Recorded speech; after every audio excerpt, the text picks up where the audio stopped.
te kura o te koutu, atareta meong. Kua tau te wairua i aia nei, kua mutu ngā mahi, kua ea ngā mahi narera, kua whakatutuki i te kaupapa. I tuahau ki mua tonu i te waru te kau mano kaiporotu. Mo te hikoi, kia toitua i te tiriti ki ngā te petonu o te whare pāremata.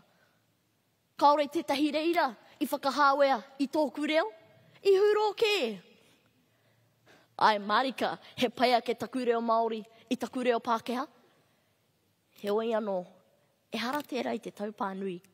Taia tonu ana e au o tira mātau, ngā tamariki kōrero Māori, ngā ara katoa kei mua i a mātau. Ka tike rā i te o ngā kōrero o taku kauhau.